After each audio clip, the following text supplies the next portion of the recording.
Today we are going to talk about progress. We are going to talk about moving to the next level, continually improving, because this is something that's really important, whether it is in life in general or in business, right? And the thing is that when it comes to running a business on Amazon and especially arbitrage and stuff, it's such an easy business model that you do not really have to have a business mindset to be able to grow to a certain point. So to reach the $1 million, like to bring your business to $1 million annually, right? And because of that, there's a lot of people that are actually not really business minded, that reach certain levels of sales and give really bad business advice, such as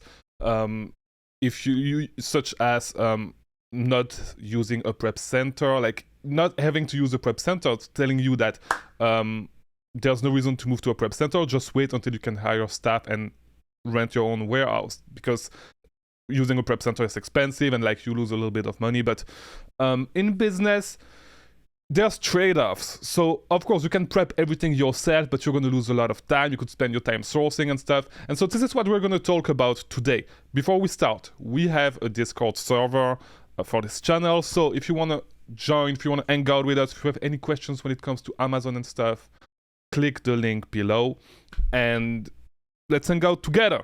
All right, so let's start. So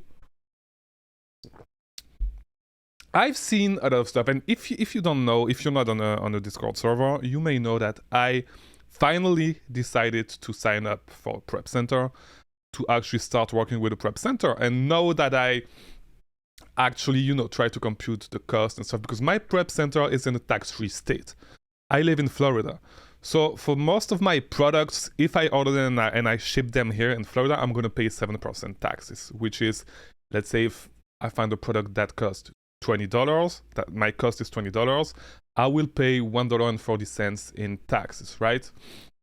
The thing is that if I ship them to a tax-free state, like for my prep center, I'm only gonna pay $1.50 per unit, right? For them to receive my products, prep my products, and ship it to Amazon, right? So I don't have anything to do past the point where like all I have to do is place my orders, right? I'm still gonna ship some stuff here because I'm really using them as a second address. Like as I told you, I have multiple addresses where that way I can place multiple orders on the same day on the same website without having to worry about cancellation, right? But the consensus on Twitter among Amazon sellers, and as I said, there's a lot of Amazon sellers that are pretty successful on Amazon, but do not have a business mindset. And the thing is that yes, using a prep center, hiring VAs, upgrading like softwares and stuff, it's gonna like make you're not gonna have that much control over stuff, right? So if you use a prep center, you're not gonna have as much control as you have when you prep your items yourself. The thing is that you need to, and it doesn't matter which business it is, but like you need to be able to remove yourself from the business, or it's not a business, it's just a job, right? So using a prep center is, for me at least, a way to actually start removing myself from the business more and more, because at the end of the day, I do not want to work all my life, all days on that specific business. I want to grow beyond that. And the same thing happens when people start doing retail arbitrage and get stuck doing retail arbitrage, because at one point retail arbitrage will not be able, you're not going to be able to scale retail arbitrage. Like starting at a certain point, you're going to reach like a glass ceiling that you cannot break. Like you cannot scale it past to a certain point, because you can only scale it as much as you are able to drive to stores, scan stuff, and it's time consuming. It's a great way to make money in the early days, but at one point you need to grow past that. You need to move to a better business model to be able to make some money. Same thing with books, right? With books, like books is a great business model to start. It's time consuming, but the return on investment is so great that it's a great business model to start. However, at one point it starts to get really hard to spend all your money that you have in inventory. And this is one of the most important KPI when it comes to running a inventory-based business, right? You need to be able to buy inventory. And on a small scale, it's super easy because yeah, you can spend easily, like it's not going to be that difficult to spend $20 a day, right? But if you want to spend $100, $200, $300 every day, it's going to start becoming difficult and you're going to sit on a lot of money, right? And if you do not spend your money on inventory, if you do not throw that money into the machine that is your business is not going to keep growing. Like it's not going to keep growing at the same rate. And yes, books is scalable when you hire a team, when you buy books scalar, but like making the jump from actually going to thrift stores to buy books and buying Gator's, like the gap is huge. The gap is really huge. Like to have that amount of money to be able to hire a team and stuff, it's gonna take a long time. And if you really want to do this, the easiest way will be to actually first move to retail arbitrage, online arbitrage, before going back to that, because it's gonna, like the overhead, if you want to really scale books, is a little bit expensive. You can still be a one-man show doing retail arbitrage, doing online arbitrage. You're gonna be able to scale way faster to a point where you can do bulk books, right? So, and a mistake that I see happening really, really often is people being scared of moving to the next big thing. So people being stuck at retail arbitrage, right? At the retail arbitrage point, because online arbitrage, there's a steep learning curve. You need to learn how to find product online. You need to learn how to use tactical arbitrage. You need to learn all that stuff. And it's really, a lot of people actually get stuck at that point, and it's not good because your business is gonna, like, you're gonna stay at the same level, right? You're not gonna be able to, like, you need to think of it this way. Are you really able to bring your business bank account, like your operating account, back to $0 every single day if you wanted to, right? For example, like, and same thing with online arbitrage. At one point, you need to move to wholesale, and like even within each business model, you know, people are scared to invest into softwares. People are scared to invest into, like, to try to investigate into new stores and stuff, and like. You need to be able to grow. And for example, a lot of people with retail arbitrage right now, like that started during the pandemic, are starting to get in trouble because it's not the same anymore. You know, you cannot go to Walmart and buy, like, yes, you can still find product at Walmart, but like the Walmart clearance section is not the same. It's just not the same as it was before.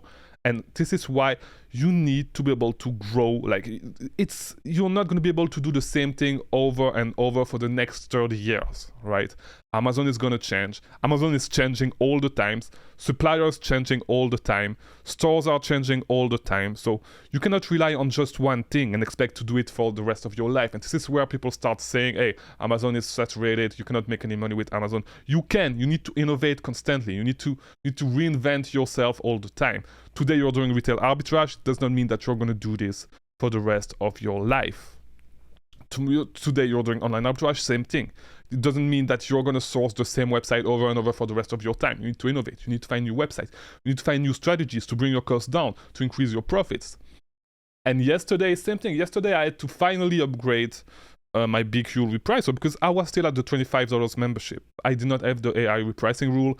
And actually, yesterday night, I was setting my repricing rules and I reached the limit with BQ. And I upgraded yesterday night to the $100 membership with the AI rules. And the difference also is that the $25 rules reprice every 15 minutes, the $100 membership. And the $100 membership repriced instantly, all the time. And it's 10 a.m. and I'm already, like, my sales are flying, like things are flying out of my inventory. My sales are at $800, I think, so far. And, you know, when I have a great day, like usually when I have a great day, I'm at 1,000 at around noon, right? Because like a great day for me right now is like around $2,000, a little bit above $2,000. It's a great day. And like just by making that switch, I'm going to have a great day of sales. And probably in the next 30, 60 days, I'm going to have my first $3,000 sales day. And if I had made the move before, I would have grown probably faster because I would have been able to sell my inventory way faster. So sometimes you get stuck at point. You need to realize that you need to make the move to a greater point. And yes, you're going to have to spend more money sometimes. Your overhead is going to increase. You're going to have less control, but like with scaling, if you want to scale, you're going to have less control over stuff. right? Of course, you're gonna have less control. You need to go through that phase where you have less control, where you cannot watch everything. If you're running a business, right? It's not a hustle. It's not like a job. You're running a business. You're not gonna be able to control every single thing. You're not gonna be able to micromanage. Yeah, some stuff is going to go wrong, but it's small stuff. It's really small stuff, right? And it's a trade-off. You need to. Nobody's gonna do your job as good as you are, right? Whether it's VAs, whether you are VAs, it doesn't matter. Nobody's going to do your job as good as you are doing it, because nobody cares about your business as much as you do, right? So it's a trade-off. If you are someone, they're going to do the job, it's going to be more efficient, but you're going to be able to double the amount of hours, of man hours you put into your business. There's no other way. There's no other way. Think about it. If you go to McDonald's is one of the biggest restaurants in the United States. They have great quality controls, right? But you think that the owner is still flipping burgers inside McDonald's? Of course not. Will it be better if the owner was flipping the burger himself? Will the quality control be better? Yes, it would be. But you need to remove yourself from the business for the business to be able to grow. Yes, it's going to do a little bit. It's not going to be as good, but it's going to be 80. If you do it, let's say you do it 100% right, it's going to be 95% right. But it's going to be 95% right 10 times. The output is going to be 10 times greater. And does it matter that it's 5% less good? No, it does not. Because you're able to serve customer at a way bigger scale. And this is you need to be able to let go of things and go to the next level. Go from books to retail arbitrage. Go from retail arbitrage to online arbitrage. And even I see a lot of online arbitrage sellers that do not want to move to wholesale. Why? Why spend so much money on VAs actually looking for leads all the time, while you could just have 1/10 of that, 1/10 of the amount of VAs, and do wholesale, because it's way faster to go to product. You don't have to if you already have your suppliers set, you don't have to do that, right? Why are you staying stuck? You're making 2-3 million a year. Why are you getting why are you staying stuck at online arbitrage? Make the move to wholesale. Try to be yes, it's scary. Yes, it's scary, but you need to grow. Make the move to wholesale. Make the move to private labeling. Private labeling is not hard. I see a lot of online arbitrage sellers saying private labeling is hard. You need to pay for ads. You need to create. It's not hard. This is way easier. I told you guys, the only reason why I moved from private labeling to retail arbitrage is because private labeling is super easy. You do not have to do anything. Your product is going to sell by itself. You just need to run a few ads. That's it. You look at them once every 2-3 days. That's it. That's the only thing you have to do.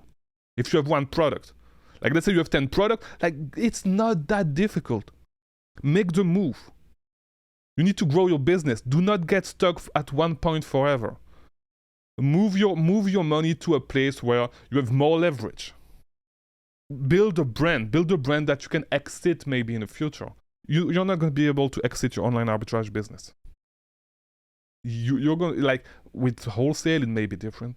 It may be a little bit different. It's going to be a little bit hard to exit, but it's going to be a little bit different. But private labeling, you create a strong brand, you're going to be able to exit it. And it's not that difficult. I say it again, it's not that difficult. So always try to move to the next level, to the greater level. Even if it's softwares, try to find the best software to improve your workflow. Do not try to get the cheapest one, and constantly improve. Try to constantly improve. Move to the next level. And that's today's video. I think this message is important. I don't know who needs to hear this, but you need to constantly improve. And even if it's not in business, you need to. You need to constantly improve. You need to push yourself. I'm going to stop talking about that. You got the idea. I'll see you tomorrow for a new video. New video every day at 3 p.m. I hope you liked it. I'll see you tomorrow.